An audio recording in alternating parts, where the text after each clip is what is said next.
So we're using Zoom, Mm. and Alec and I have been playing around with Zoom, and I'm not thrilled with the audio quality of Zoom as in Alex and my situation, but we'll see how it works here. And if we don't like Zoom, we'll try for something else later. Perfect. But I am ready. Ditto. Perfect. So This is going to be day 5. 5, Yep. sampling day 5. Is that right? Mm-hmm. Yes. Okay. All right. So I'll start with my first beep. I was reading something, and the beep landed on the word constraints.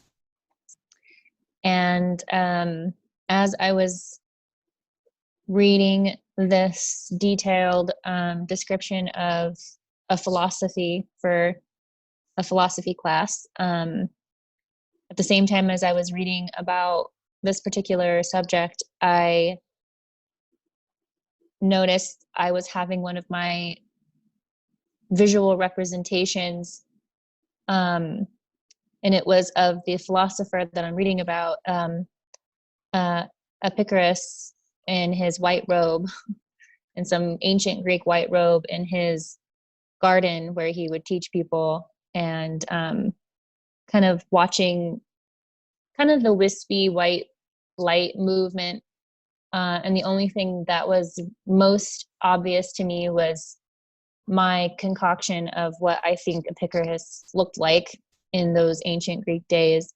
But I noticed too that that visual representation of what I was reading was more background, and what was the foreground was me reading the paper, the words, me focused on the paper and the words, and then the background was the Epicurus white robe, ancient Greek garden thing. Okay. Mm-hmm. And when you say background, do you mean I'm not as much into that, or do you mean that it seems physically located away from you? Obviously, it's not physically, but right. That it's not necessarily the first thing in my attention. The first thing that was in my attention was the papers that I was reading, and okay. then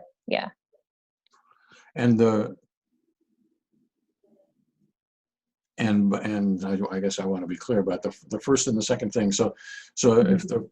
Is the first thing a long way in the first thing? So like 90-10 first and 90 first and 10 second, or 51 first and 49 second, or doesn't that kind of quantification make sense? In terms of the visual representation, like when was I in terms noticing? of how much of your Mm-hmm. mental energy, or whatever you want to call that, is involved in these two aspects? Like, I want to know whether one is really major and the other is really minor, or whether they're both important, but one is Mm-hmm. more central or whatever. I would say they both work together. They're kind of like what I described before, in terms of them working as like a layered process. In me reading something or even hearing something, I've noticed that on top of that, there is at the same time simultaneously some sort of visual representation happening in my mind. So it's an important background, not just a background. Right. It's like important. Right now, I'm guessing that if you're watching me talking, Mm-hmm. the rainbow is in the background, but you're really not paying attention to the rainbow now. We were talking about the rainbow earlier, but yeah, is that true? It's kind of like a back and forth thing, but it's not. But it's never. Yeah, it's like a back and forth thing. As I read something, or as I learn to understand something or hear something, my way of digesting it is through my visual representation of it. Okay.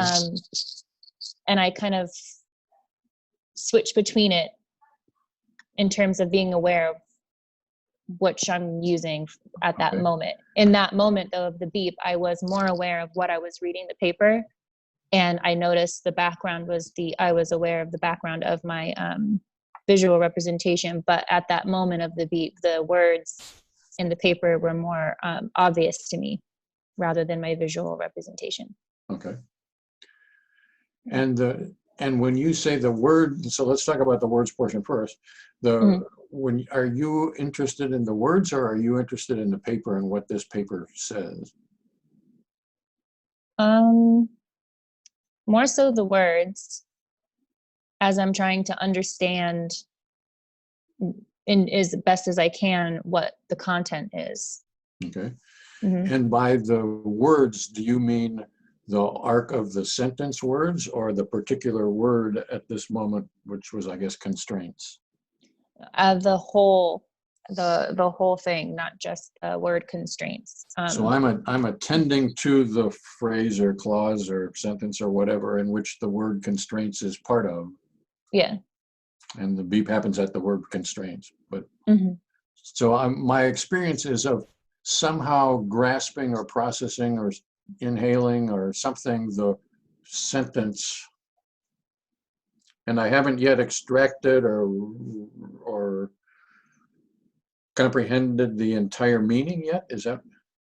I am in the process of, I've read the sentence, or I would say I was mid-paragraph when the beep happened. And as I'm reading it, I am in a process of visually representing to myself what these words are saying and comprehending the meaning, the concept of the words, what it's trying to say by its whole definition, its whole sentence meaning, not looking at it from word for word, more so looking at it from the whole sentence structure. If that answers your question. So is it fair to say that I'm grasping the sentence in a visual way and also in a cognitive way, or is it at this particular moment I'm just I've transformed this sentence into the visualization, and as far as my experience is concerned? It's both happening at the same time. There is the visual aid is there on top of the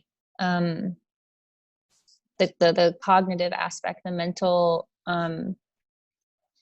breaking down and understanding and computing what I'm reading at that moment. It's both happening together. It's as if the visual aid and the comprehension, the cognitive factors are all together at the same time, happening together. Okay. Yeah. Then I'm ready to turn to the visual aspect. Okay. What exactly do you see? Well, I already knew prior to this visual representation that Epicurus has taught in a place called the Garden. And so in knowing that already, as I'm reading this paragraph, I'm visualizing him in a white kind of Greek style robe, or whatever they call those. Toga or whatever. Toga, yeah, that's the word. And him in his garden in the center with other people sitting around, kind of very Socratic style, as he's lecturing about his philosophies and stuff like that. That's the visual representation. But what's most obvious is him in the center, not so much really the detail. There's no detail on any of the surrounding people in the circle. I understand that they're there. I understand there's an audience, but what I'm really visualizing is Epicurus himself, but I'm not noticing his actual face because I don't know what he looks like. I'm just using some sort of idea from a movie of, maybe from some gladiator or something. Like, I'm just sort of throwing that look on him, but I don't really see a specific face. It's just an idea of the face. So is Epicurus standing or sitting? Standing. And do you see him from the front or the side, or doesn't this matter? It doesn't matter. It kind of feels like it's like I'm looking at it from above. So I'm kind of seeing this 360 thing, this 360 visual. So it's not like I'm beside him looking at him. I'm above him No. looking down on the scene. Mm-hmm. And is he looking in more or less the direction of the camera, or more or less away from the camera, or even isn't that specified? Away from it, almost unaware of it, like as if like there's no, and the way that my mind is telling me is that he has no idea there is anyone looking in. It's almost kind of like I put myself in this idea that I've blipped over to his time real quick and I'm just peeking in, and that's like my way of and looking at him from sort of over his shoulder kind of a deal. Yeah. Okay. Yep. And so if you're looking in that direction, you wouldn't see his face in reality. No, I mean, it's a 360 kind of perspective. So, I mean, I am visually seeing more so beside him, but at the same time, there seems to be an understanding of his face from a profile point of view too. But it's not that there's like a moment here and then a moment there. It's almost kind of like, it's just this simultaneous action of having multiple perspectives at the same time. And these are visual perspectives. It's something that would be impossible in the real world to see from two different perspectives. But in my imagination, I can do whatever I want. Exactly. In my imagination, I've got a sort of a multiple visual perspective on this scene. Yeah. And what is the second perspective? Like more of a profile. Okay. So it's predominantly like I'm looking behind, like up above, but more so behind where his back is more so facing me. And then at the same simultaneous moment, there is this profile perspective of him as well. Okay. Mm-hmm. And is there anything more to be said in your experience about your experience in this beat? Well, the thing that I was reading was about moral constraints, and how those are something that we impose on ourselves. So in a way, I was computing that as I was in this visual aid, and that's where the word constraints comes in. So as I was computing and understanding the moral constraints of human nature and computing and visualizing Epicurus in that scene, that's all that was. And is the computing moral constraints in your directly apprehended experience, or is this I know myself to be computing moral constraints because that's what I'm reading about, but I don't really experience myself doing that. I am directly experiencing the computing of what it means to have moral constraints in terms of Epicurus's view. And how do you experience that? By visualizing him and imagining him teaching it and seeing it from his perspective so that I can understand it from his perspective. So this is what's interesting about these things. So in the visualization of a guy standing around a group of students, there would be no direct indication that he's talking about moral constraints. He could have been talking about politics or whatever. And yet you understand yourself to be visualizing something about moral constraints. Is that right?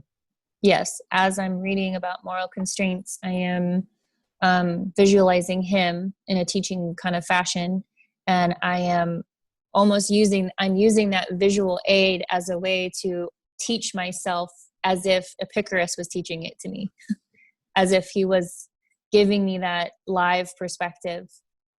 Obviously I know he's, long dead, and it's just my brain's way of, or my mind's way of putting myself as close to him so I can learn it as best as I can, if that makes sense. Yeah.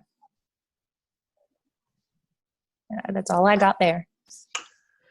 Okay. I have a couple questions about this beat. So, you said that there's like an audience of people, like he's teaching a group of people in the garden.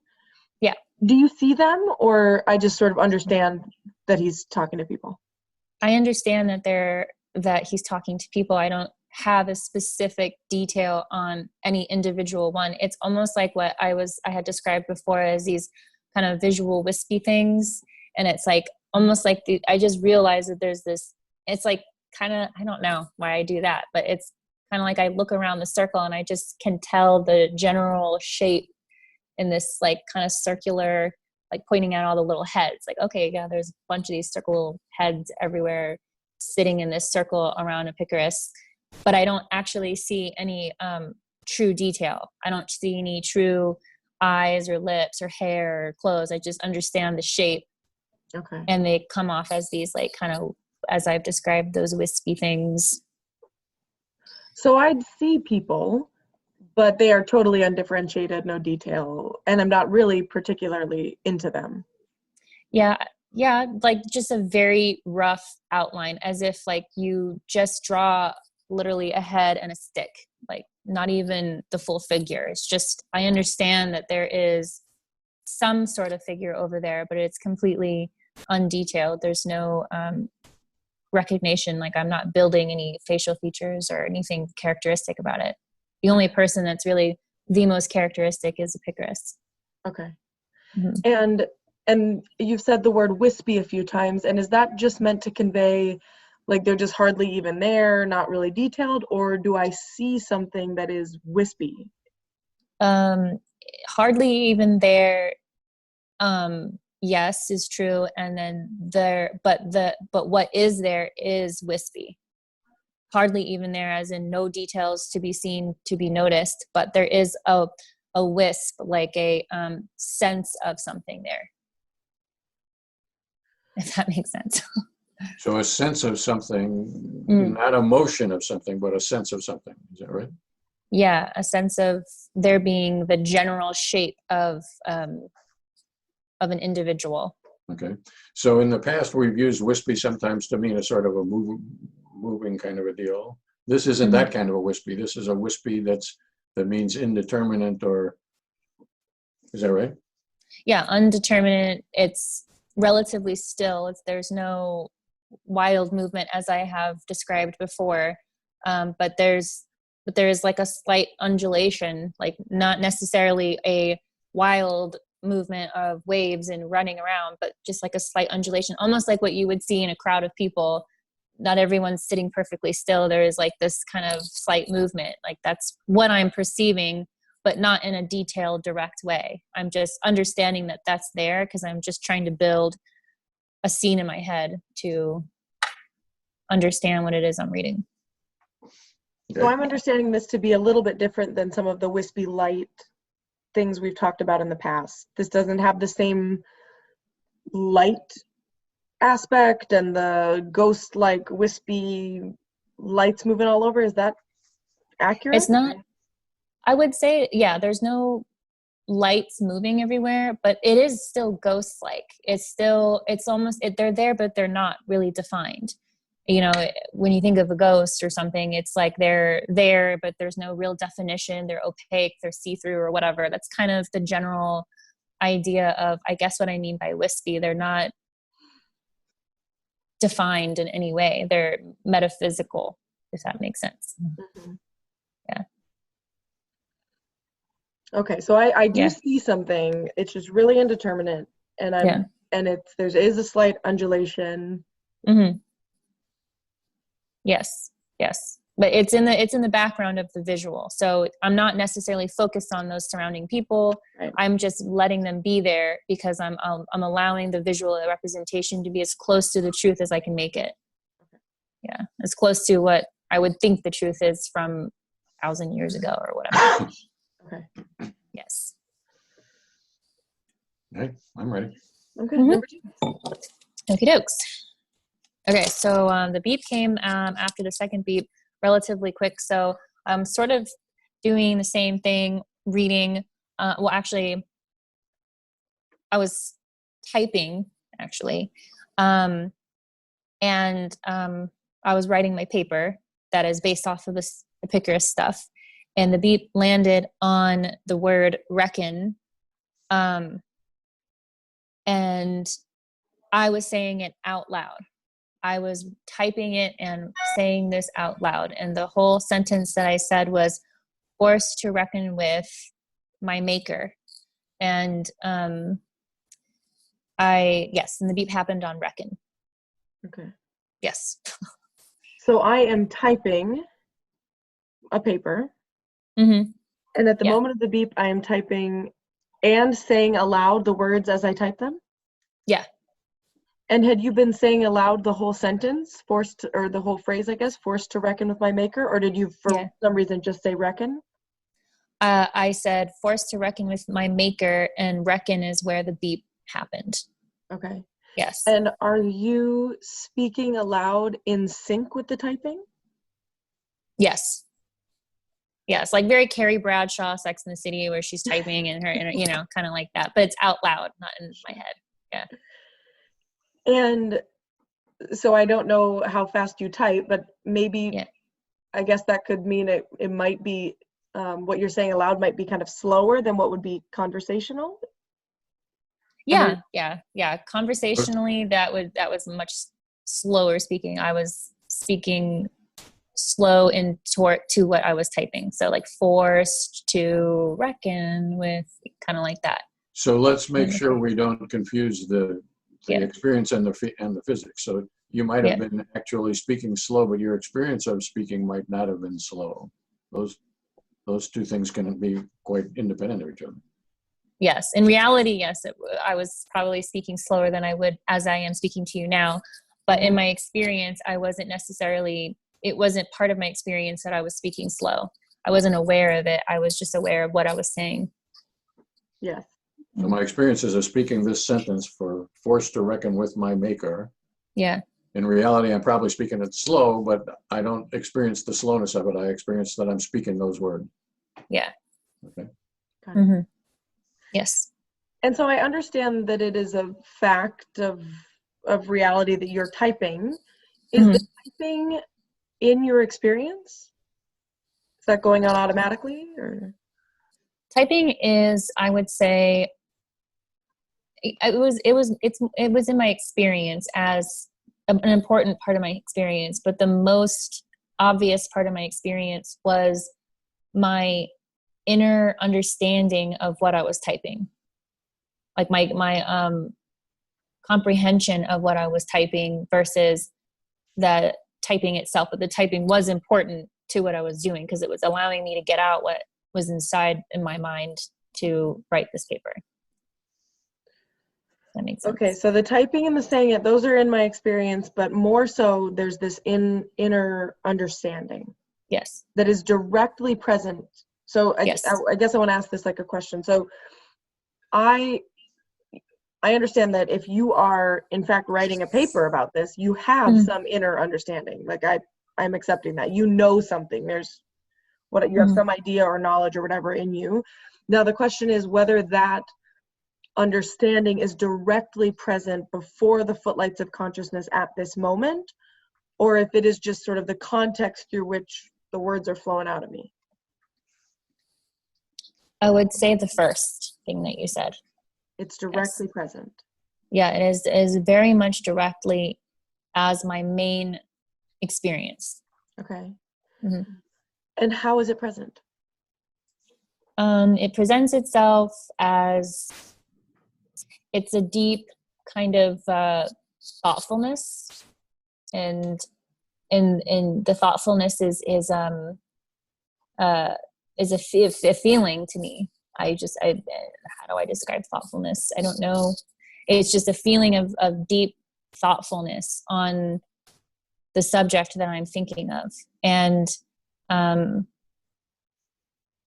it's almost kind of like, I don't know if this is something you guys do, but when you're in the process of understanding something, for me, a deep thoughtfulness comes in and I kind of go into this zone of kind of, I don't know if I'm giving myself a chance to further compute it. If it's just my way of computing it, it's almost as if at the same time I'm going into like a kind of zone of thought thought and feeling where I'm kind of feeling my way through the content.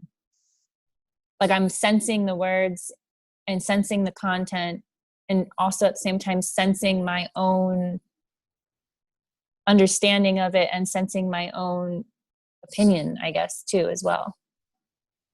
And it's a sensory process. It feels like there's definitely a feeling involved in that process where I'm having a thoughtful moment of computing what it is that I'm writing. Okay. Makes sense. Yes. So at this moment, I am deeply thoughtful. Yes. And I experience myself as deeply thoughtful. Yes. Yes. And so that sounds more like an experience of Lena as opposed to some experience about the content of what you're writing. Is that? Yeah. Yeah. It's almost like I'm in some sort of, I want to call it like a meditation almost, but it's not really like but there is like a state of sensing and feeling and understanding and all that. That makes sense.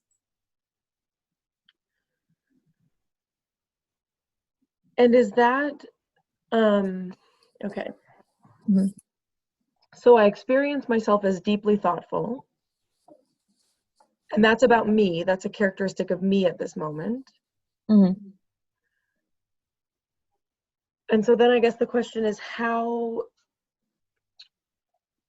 exactly do you experience that? So I think I understand the gist of what it is, that it's this kind of meditative thing and it's how I'm understanding and. Mm-hmm. So when I'm in that space, it's, there's no words.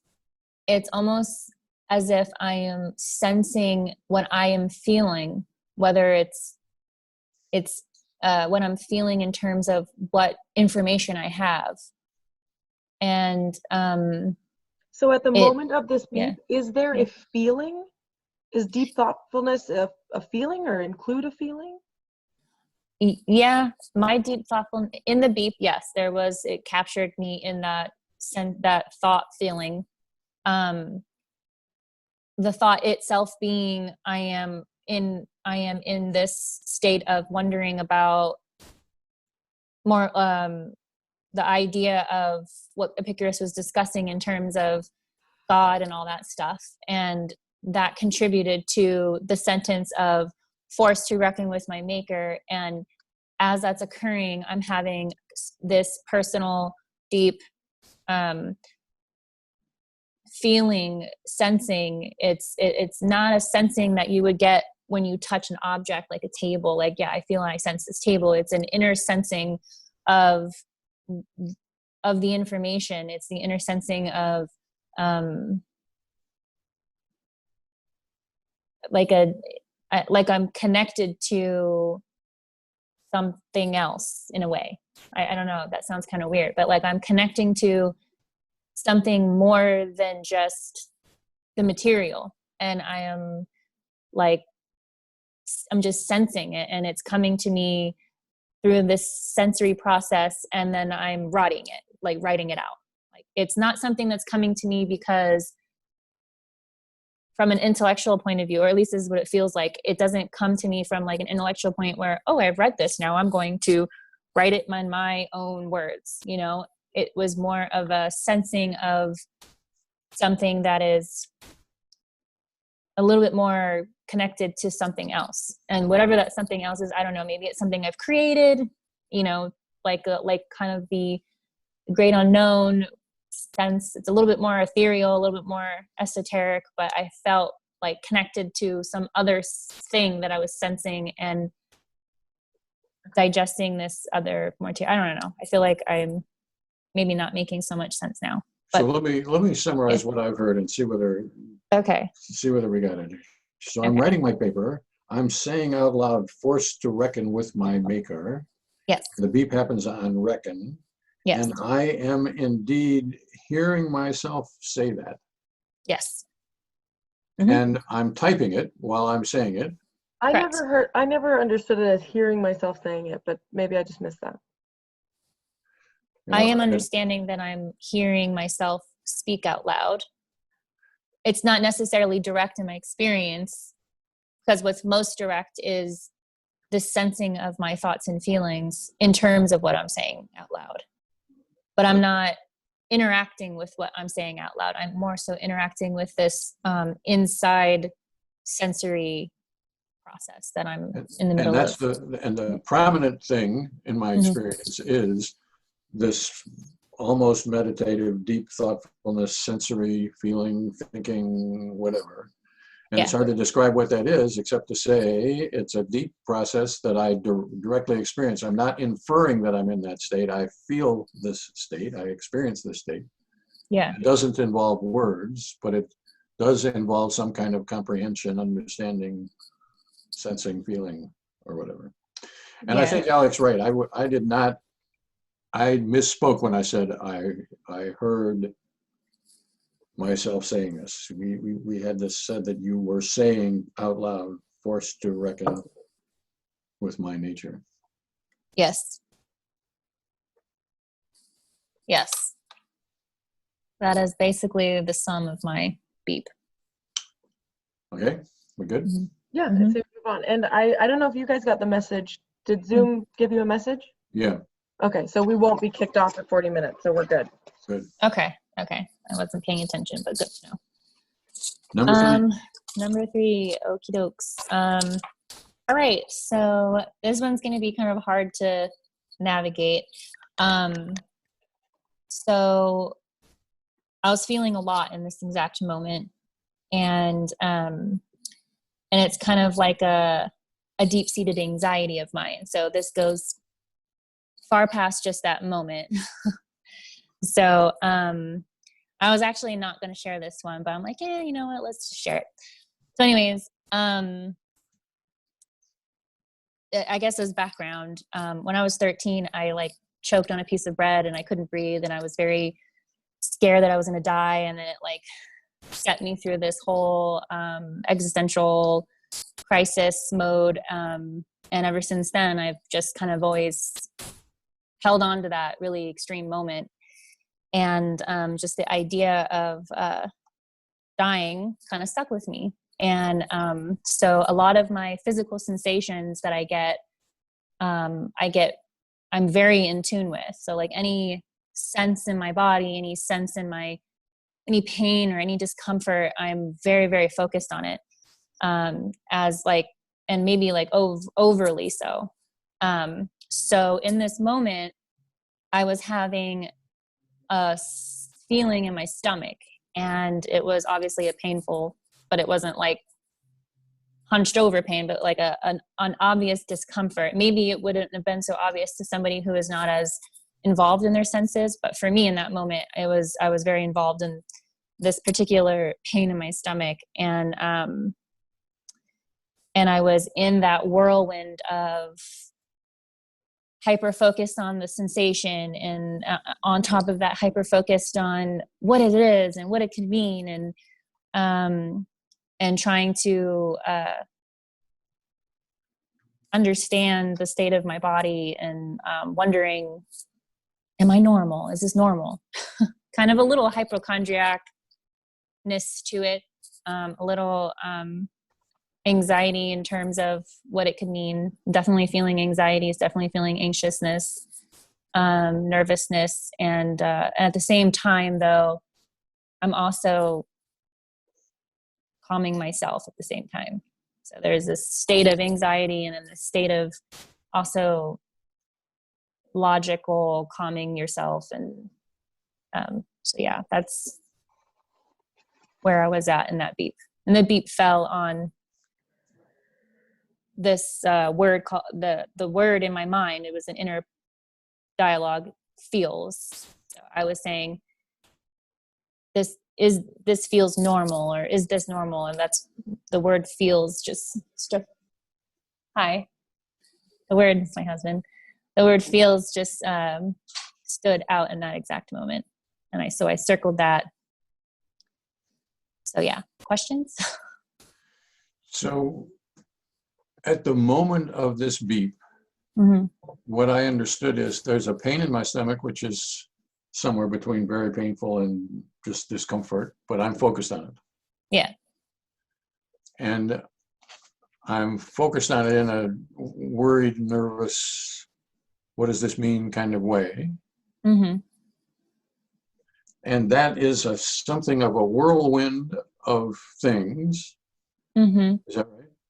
Yes, whirlwind is the right way to describe it. That includes, what is it? Why is it doing this? Am I normal? Is this okay? Kind of thing. Yeah. And at the same time, I am calming myself, which I take to be a sort of a rational kind of a, I guess I should calm down, this is okay, kind of a deal. Yeah. As I was at the same time, just kind of, in those moments, I apply a concept, which I'm sure you guys know, called Occam's razor. And I try to remind myself of, it's the simplest explanation tends to be it. So in that moment, I was just trying to tell myself, oh, it's the simplest explanation, and that's how I try to calm myself down, by focusing on what the simplest thing is, not the worst case scenario, which is what the anxiety is. It's hyper focused on the worst case possible scenario, that it could be like a failing liver or like, I don't know, like that's just the extent that the anxiety feels, is that it's the most catastrophic thing. It's going to be the most catastrophic thing. And then this other aspect of me is saying, no, it's the most simple thing, and let's not blow it up or whatever. So that's kind of like these dueling aspects in that exact moment. And visually also too, I forgot to mention that visually, the way that the anxiety represents itself to me is almost kind of, I visually see, I visually see like an array of dark gray clouds, almost like I'm sensing this kind of inner storm, and I can see it visually, this inner storm. But it's not the primary focus of my experience. It's very background. I know that I'm feeling this storm, and visually it's representing itself, but what I'm mostly involved in are the feelings, and the feeling of anxiety, and then also at the same time this feeling of trying to calm it down. Okay.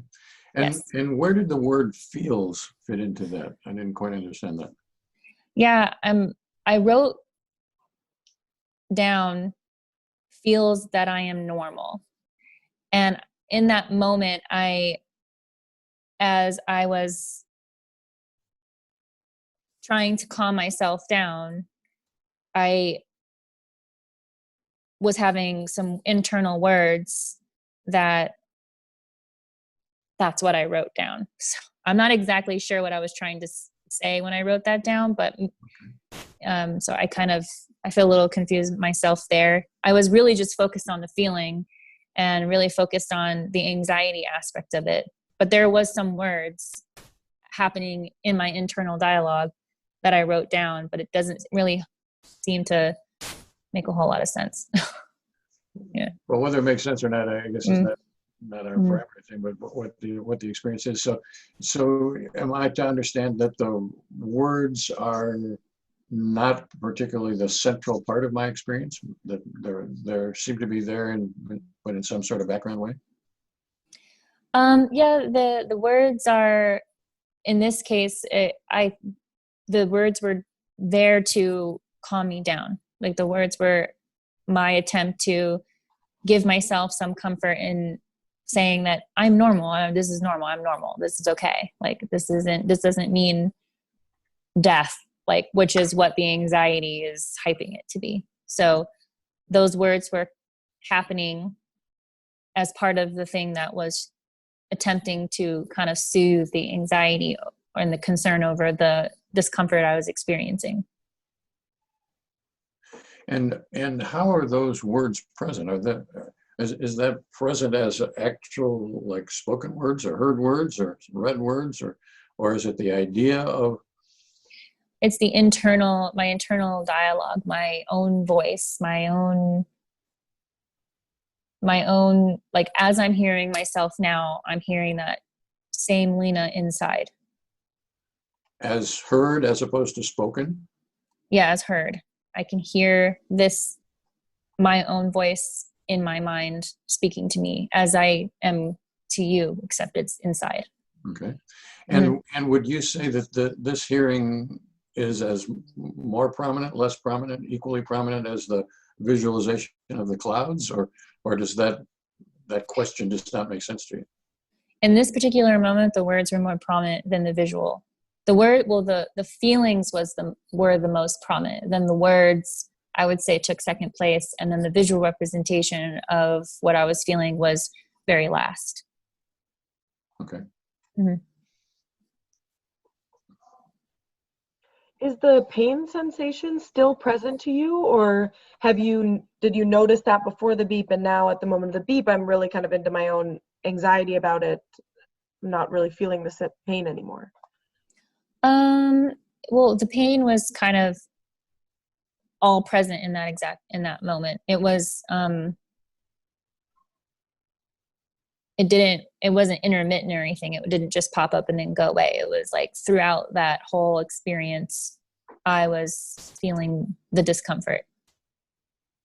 And so at the moment of the beep, so I understand the pain itself is consistent, but your experience of it might kind of bop in and out. You might pay attention to it and then, notice something else or whatever. Yeah. Mm-hmm. At the moment of the beep, are you still experiencing the pain? I understand that the pain is still there. Yeah, I can still sense the pain. Yeah. Okay. And then the beep was just happened right in the midst of me feeling all the anxiety and other feelings. Yes. So I understand the pain is still there, and I feel the pain seem like two different, possibly two different things. Maybe, yeah, I guess you could see it as two different things. And in myself, I see it as one thing, that I feel it and I understand. So therefore I understand that it's here. I see it as kind of one thing in myself. I notice it, and then I understand that it's there at the same time of noticing it. If that makes sense. And as two different aspects of my experience? I only see it as one aspect. If I understand you correctly, you're saying, is it two different experiences to say that I'm feeling it and then also noticing it? Or is that what you're asking me? I want to know, what I would like to do is to feel it the way you feel it. That's the object here, and we're constrained by this medium of language to get there. So what I'm trying to understand at this particular moment is my experience of my stomach, that I feel my stomach, and then I could later on I say, well, of course I know that my stomach is there. That's part of the cognition about it. But at the moment of my experience, at the experiential moment, I just feel the pain in my stomach. Yes, at the moment of the experience, I sense the pain and discomfort in my stomach. Okay. Yes. I don't know if I answered that the right way, or if I'm understanding. I'm short of what is the right way here, but I want to make sure that I understand it. So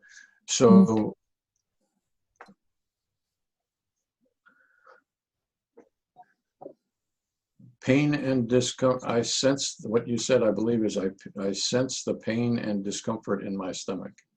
Yes. That is a different thing to say. Whether it's a different thing to be meant, that's what I'm trying to figure out here. That's different from saying, I feel this sort of stabbing, twisting, whatever that feeling was in my stomach. So pain and discomfort, to say I sense the pain and discomfort is a little bit of a generalization about, there's a category. The category is pain and discomfort. I'm sensing that category right now. That's one thing. And another thing is, I feel the specific sensations in my stomach, whatever those were. I'm feeling them not as a instance of some general category, pain and discomfort, but because I'm feeling that sensation right now. I see what you mean. In that moment, yes, in my sensing of my pain, more specifically, it was an awareness, or I would say a hyper awareness of the location in my stomach, my upper right quadrant, I guess. And I centralized my focus in that particular area of my body. And that became the focus of where on my body I was sensing it, and understanding that what I'm feeling is an ache, kind of just like an achiness. And so is it fair to say that at the moment of the beep, part of my experience was I am feeling an achiness in the upper right quadrant of my stomach? Correct. Yes. Okay. And that I could generalize and say, well, I've got pain and discomfort in my stomach that I feel from time to time, and this is an example of that. But at the moment, I wasn't feeling an example of that. I was feeling pain, achiness in my upper right quadrant. Is that right? Yes. Yeah. Okay. And then we've talked about the whirlwind of this stuff, which is the anxiety. Yeah. And I would like to understand more about the whirlwind. Go on. So what do you mean by the whirlwind of this stuff? So the way that I interpret my anxiety, especially in terms of this beep, is it's a whirlwind of all of it together. Like, okay, so I notice the pain, I notice the discomfort, and then at the time of noticing it, I'm also now getting a rush of catastrophic emotions. And it feels like a storm, almost like a, internal storm. And so now it's this kind of, when I say whirlwind, it's like a circle of thoughts, like a loop of thoughts that come with that sensing of pain. It's almost like, because of my experience as a young person experiencing, choking, I fast forward now, any sense of discomfort to my well-being is perceived as probably, I'm understanding that I'm bracketing this thesis here, but there seems to be like a loop of thoughts, catastrophic thinking that represents itself in this kind of like a tornado. I'm seeing it as a storm. I visually feel, or I visually see or sense some storm, but it's not necessarily the most direct part of my experience. The most direct part is being inside those catastrophic thoughts, and experiencing all the feelings that come with those sort of catastrophic thinking. And then at the same time, there's another set of thoughts that are my more logical sides to myself, my more, rational points of views, and using my rationality to sort of calm the storm. So the whirlwind is this tornado of thoughts. Yeah. So the challenge of this procedure, one of the challenges of this procedure, is to try to sort through what is metaphor and what is description. And the risks of metaphors are great things. I love metaphors. I use them all the time. So I'm totally in favor of metaphors. But the downside of metaphors is that that what you intend with a metaphor might not be what I hear in a metaphor. So we have a whirlwind metaphor, and the whirlwind is a real whirlwind is a spirally around thing. Yeah. And I don't know whether you mean the spirally aroundness of the metaphor, or whether you mean by whirlwind you mean that there's just dust that goes everywhere, that it's not going around, but it's just there's a lot of it, whatever it is, whether that's what you mean by the metaphor. It's the first. I was trying to explain it as also like a tornado. The whirlwind is, it is a circle, is a loop of that thinking, of that catastrophic thinking that comes into play. Yeah. So I got to pick these metaphors apart so I can make sure I understand it. So by looping, yeah, does looping mean going around in a circle, or does looping mean it appears to me and then it's gone, and then it appears to me and then it's gone, and then it appears to me and then it's gone?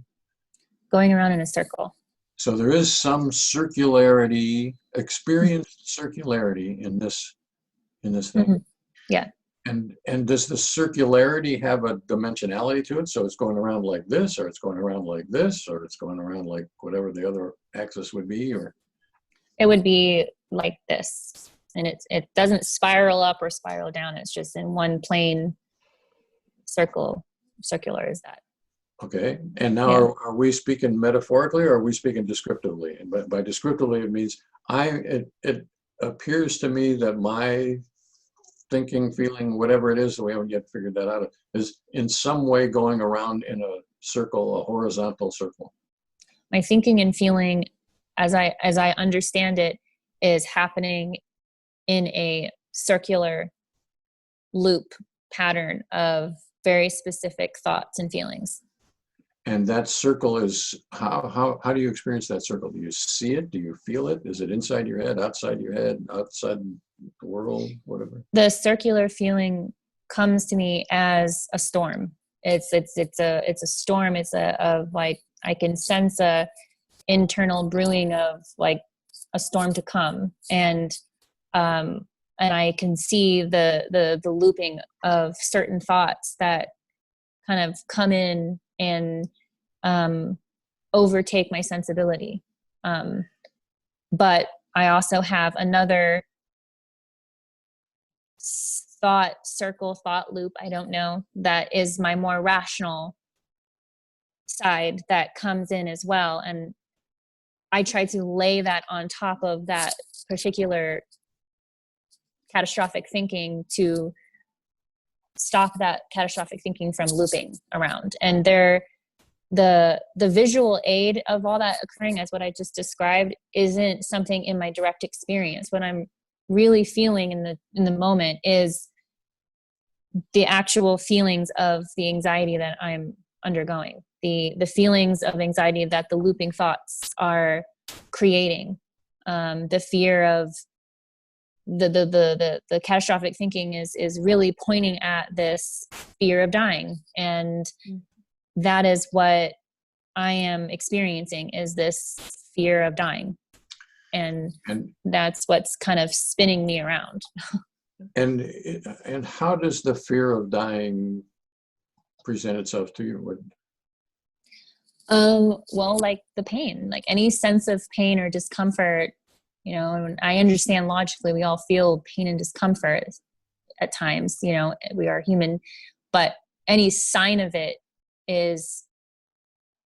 causes anxiety of me, because it immediately tells me that I am not well in this exact moment. Physically, something is not well inside of me. So that feeling of recognizing pain and discomfort sends a signal somewhere else inside of me that says, you're not well, you're going to die.